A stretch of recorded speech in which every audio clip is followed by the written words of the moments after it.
올해는 10만 달러는 넘을 것이다. 뭐 댓글이나 이런데 겨우 10만 달러 막 이렇게 얘기를 했었거든요. 근데 지금 10만 달러를 간다고 해도 엄청 오르는 겁니다. 지금 있는 어떤 매크로 환경이나 시골 반감기 이후의 가격 변동이라든지 트럼프 행정부가 만일 들어선다면 설령 들어서지 않더라도 지금 비트코인에 대한 어떤 우호적인 정책 변화 이런 걸로 해가지고 생각보다 훨씬 빨리 상승할 가능성이 크다. 아크인베스트가 2030년에 뭐 100만 달러, 150만 달러를 얘기를 했는데 그 시기가 좀 빨리 당겨질 수도 있다. 그렇게 보고 있습니다.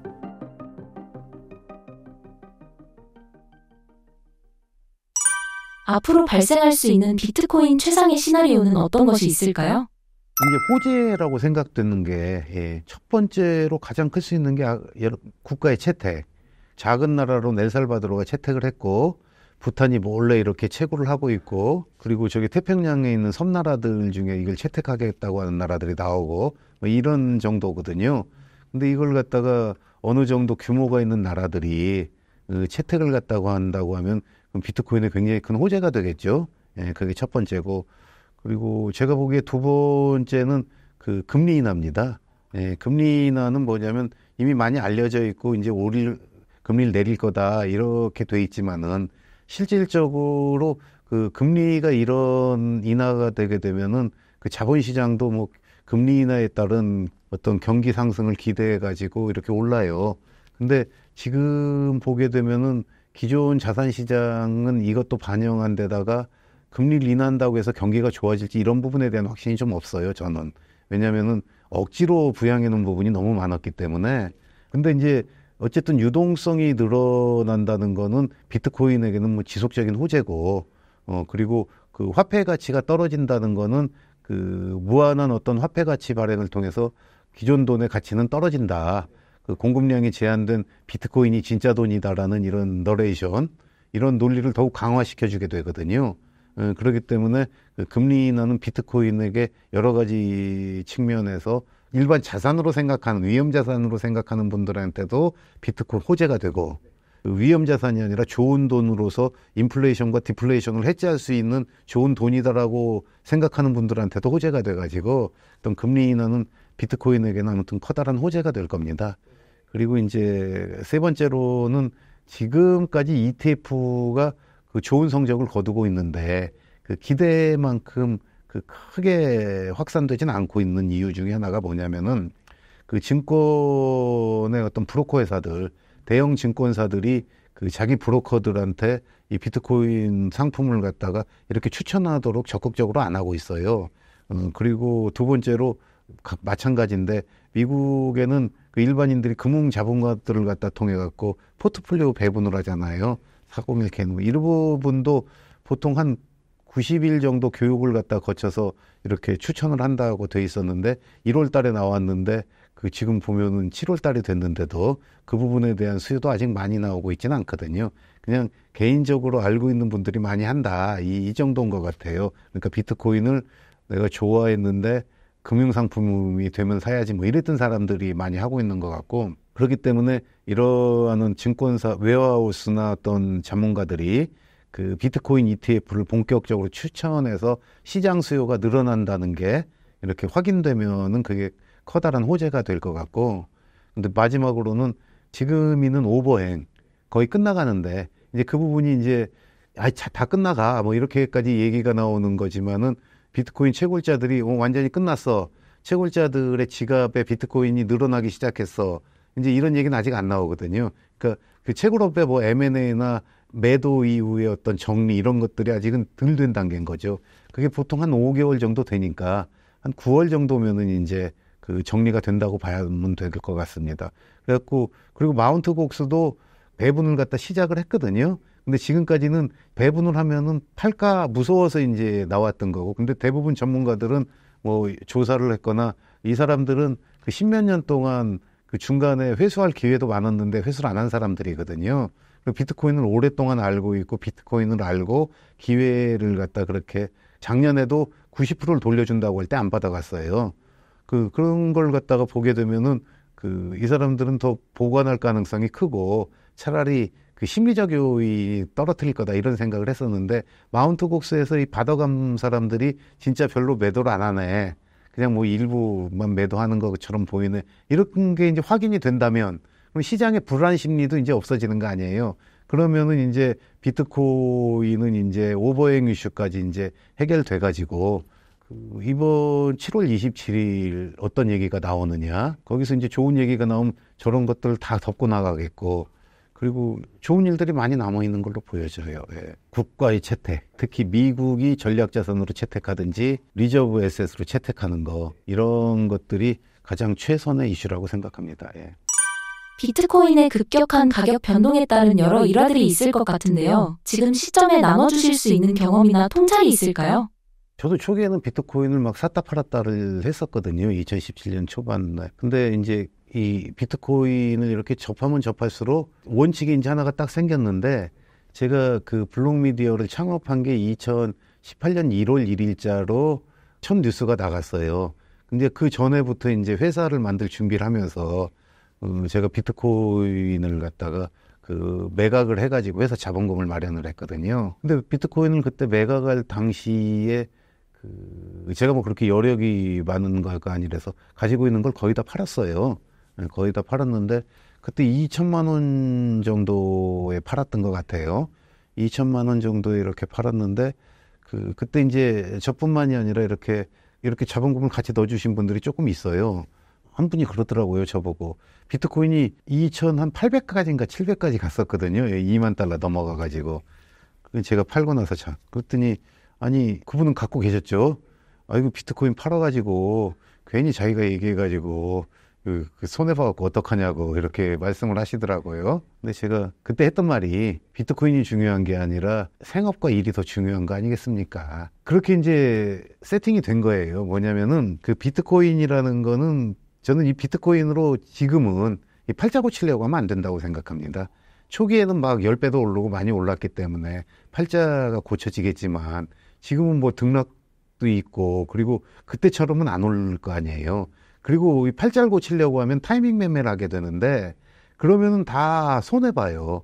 왜냐면 계속 지켜보는데 예컨대 그 80% 이상 떨어진 게 여러 차례 있거든요. 내가 이거 10,000원, 1,000만 원어치 샀는데 팔자 고치려고 이거 타이밍 잘못 잡아갖고 200만 원으로 떨어지면 이게 삶이 유지가 되겠습니까? 뭐 1억 사놓고 내 재산을 갖다가 내 팔자 고치려고 다 넣어놨어요. 근데 막 50%가 떨어져요. 그럼 뭐 견딜 수 있는 사람도 있겠지만 아마 90% 이상은 힘들어갖고 못 견딜 겁니다. 왜냐하면 자기 일도 못하고 이것만 쳐다보고. 그러니까 변동성이 지금은 많이 줄어들었지만 컸기 때문에 전 항상 당신이 견딜 수 있는 범위 내에서만 당신의 여유자 물건으로 투자를 해라. 그러니까 비트코인은 그 팔자를 고치기 위한 투자 수단이 아니라 장기 저축 수단이다. 그러니까 단기적으로는 시장에서 나오는 수요와 공급에 의해서 가격 변동이 극심하겠지만 장기적으로는 좋은 돈이고 한정된 돈이고 가치 저장 수단이라서 다른 돈은 계속해서 인플레이션이 나고 그 돈을 발행하는 정부가 1년에 2, 3% 인플레이션은 기본이라고 아예 대놓고 얘기를 하지만 이거는 점점 줄어들고 인플레이션이 없지 않냐. 디플레이션 앞에다.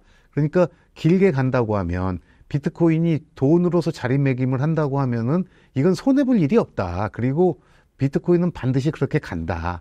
그러니까 장기 저축 수단으로 꾸준히 가져가라. 이렇게 주변 분들한테 얘기를 많이 해요. 그런데 이 조언을 들어서 한 1년 이상 버티신 분들은 다 몇십 프로 이상씩 항상 이렇게 수익을 갖다 얻으니까 물론 좋은 주식이나 뭐 다른 걸 해가지고 굉장히 많은 이득을 볼 수도 있겠죠. 그런 건 그분의 몫이고 이제 비트코인을 하겠다는 분들은 반드시 그런 자세로 해야 됩니다. 왜냐면은 비트코인은 주는 게 없잖아요. 워렌 버핏이 비트코인에 투자하지 않는 이유 중에 하나가 이자도 안 주는 거거든요. 아무것도 아닌 거예요. 근데 워렌 버핏은 뭐냐면 기업이 얼마나 수익을 내느냐, 그 수익을 갖다 장기적으로 어떻게 내느냐를 갖다가 그걸 내재 가치로 계산해서 하는 거 아닙니까? 근데 비트코인은 그게 없으니까 저거는 뭐 사기야, 아무것도 아니야, 뭐 쥐약이야, 뭐 이런 식으로 얘기를 하는데 그건 그분의 자산을 분석하는 그분의 개념으로는 옳은 거예요. 근데 비트코인은 아무것도 안 주는데도 가격이 오르는 이유는 뭐냐면은 이게 좋은 가치 저장 수단이라고 생각하는 사람들이 점점 늘어나고 이 비트코인 스스로가 좋은 가치 저장 수단으로서 역사를 통해 자기를 증명해 왔잖아요. 가격이 계속 오르고 그리고 해킹도 안 당하고 거래소는 해킹당해도 비트코인 해킹 안 당하고 떨어진 것 같지만 또 오르고 이 오르는 이유는 뭐냐면 이 네트워크에 참여하는 사람들의 숫자가 끊임없이 늘어나고 그러니까 네트워크가 늘어나면 늘어날수록 제한된 분량을 가지고 같은 사람들이 와글거리니까 그 뭐 명동 땅값이 지방 땅값보다 비싸듯이 이렇게 오르는 거거든요. 그렇기 때문에 그러한 경험을 갖다 이렇게 비춰 봤을 때 비트코인 가격이 일희일비하지 말고 그 장기 저축 수단으로 그 내가 견딜 수 있는 돈을 꾸준히 넣어라. 그래서 내가 꼭 돈을 써야 될 일이 있을 때는 팔 때는 한번 생각을 해보는 게 이게 그 역사적으로 보면 실현 시가총액하고 시가총액을 비교한 지표가 있어요. 그 지표를 갖다 가지고서 실현 시가총액이란 건 뭐냐면 비트코인은 온체인상에서 다 돌아다니지 않습니까? 다 돌아다니니까 마지막 옮긴 가격이 얼마일 때 옮기는지를 다 알 수가 있어요. 근데 그 시가총액은 옮긴 가격과 상관없이 현재의 가격이잖아요. 그러니까 현재의 총 시가총액이 마지막 온체인상으로 옮겨갔을 때 그 실현 시가총액보다 몇 배인지 이게 3.7을 넘으면은 과거의 기록에서 좀 과매수 국면이었거든요. 그러니까 그걸 한번 찾아보셔가지고 그 지표가 높다고 생각할 때 그때 이제 매각을 하시면 훨씬 좋지 않을까 그렇게 생각합니다. 예. 비트코인을 최악의 시나리오로 이끌 수 있는 변수는 어떤 것들이 있을까요? 금리는 악재가 되기가 이제 힘들어졌어요. 왜냐면은 저는 금리를 올리진 못한다고 생각해요. 올리지 못한다고 생각하는 이유는 뭐냐면은 지금 전 세계 정부가 빚이 너무 많습니다. 미국도 그렇고 일본도 그렇고 우리나라도 마찬가지고 빚이 많다는 건 뭐냐면은 금리를 올리면은 정부가 부담해야 될 이자 비용이 늘어나는 거거든요. 우리가 미국을 천조국이라고 얘기했어요. 왜 그랬냐면은 미국이 쓰는 국방비가 1년에 1,000조 원이 넘는다 해서 천조국이거든요. 근데 미국이 부채 때문에 미국 정부가 지불해야 될 그 이자가 이제 1조 달러를 넘어섰어요. 그리고 국방비보다 더 많아지게 됐어요. 그러니까 미국 정부의 이자 부담이 너무 커진 겁니다. 근데 여기서 금리를 갖다 올린다는 거는 아무리 미국이 돈을 많이 찍어낸다고 하더라도 진짜 감당하기 힘든 국면이 될 수가 있거든요. 일본 정부가 지금 제로금리 수준에서 엔화가 저렇게 계속해가지고 곤두박질을 치고 일본 국민들이 가난해지잖아요. 화폐 가치가 떨어지니까. 그리고 막 외국 사람들이 와서 즐겁게 놀지만은 일본 사람들은 막 힘들어하고 우리 싸구려 나라 됐어 이러고 있거든요. 근데 이런데도 금리를 갖다 못 올리는 이유가 뭐냐면은 일본 정부의 부채가 너무 많기 때문에 금리를 갖다가 올리게 되면 일본 재정이 감당을 못 해요. 그렇기 때문에 그 나라가 흔들릴 수가 있기 때문에 금리를 못 올리는 거거든요. 그리고 또 그 미국의 상업용 부동산 이것도 이제 금리에 갖고 할인되는 거거든요. 수요가 없기도 하지만은. 근데 이것도 지금 미국 은행들이 두 가지 이유로 지금 어려움을 겪고 있거든요. 하나는 뭐냐면 미 국채 평가손하고 그 또 하나가 상업용 부동산의 어떤 가격 하락. 이 두 가지가 미국 은행을 내부에서 곪게 만들고 있는데 이 두 가지 상황을 갖다 금리를 올리게 된다고 하면 더 악화시키거든요. 왜냐하면 미국 국채 가격이 떨어지고 상업용 부동산의 부실화를 더 촉진하는 거거든요. 이러한 측면에서 상당히 힘든 국면에 처하게 되기 때문에 금리를 갖다가 명분을 갖다 뭘 갖춰서라도 내리고 싶어 하죠. 미국 같은 경우는. 그래서 금리의 인상은 악재로 등장할 수가 없다. 당분간은 그렇게 볼 수가 있습니다. 25년 하반기 비트코인 가격은 대표님께서 생각하실 때 얼마 정도로 예상하시나요? 제가 올해 이런 질문을 받을 때마다 올해는 가기 전에 10만 달러는 넘을 것이다 라고 이렇게 얘기를 했는데 말씀드릴 때가 한 7만 달러 정도 그러니까 정고점 돌파했을 때 그런 얘기를 했더니 뭐 댓글이나 이런데 겨우 10만 달러 막 이렇게 얘기를 했었거든요.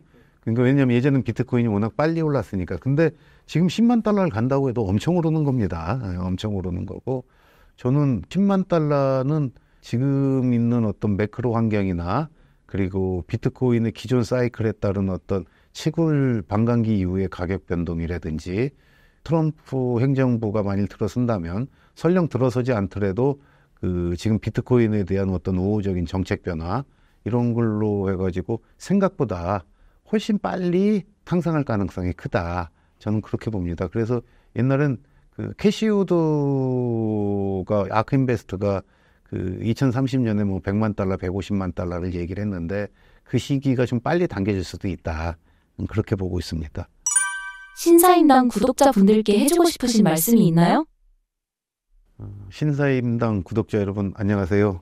오늘도 긴 시간 동안 또 많이 들어주셔서 감사합니다. 비트코인은 제가 주변에 있는 친구들한테도 얘기하고 한 7, 8년 동안 계속 얘기하니까 요즘에 제 친구들이 저 보면서 야, 그때 네 말을 들었어야 되는데 너무 늦었지 이런 얘기를 많이 합니다. 근데 비트코인은 과거를 보고 투자하면 안 됩니다. 비트코인이 미래 어떻게 될 것인가 하는 본 모습을 갖다 보고 제가 부족하지만 막 열심히 이렇게 드린 말씀도 있지만 그 또 좋은 어떤 책이나 그 동영상들도 많습니다. 신사임당도 그렇고 요즘에는 그 비트코인을 유튜브에서도 많이들 다뤄주시거든요. 좀 많이 공부하시면서 이렇게 투자하셔가지고 좋은 결과 얻으시길 바라겠습니다. 그리고 블록미디어 유튜브도 많이 보러 와주세요. 감사합니다.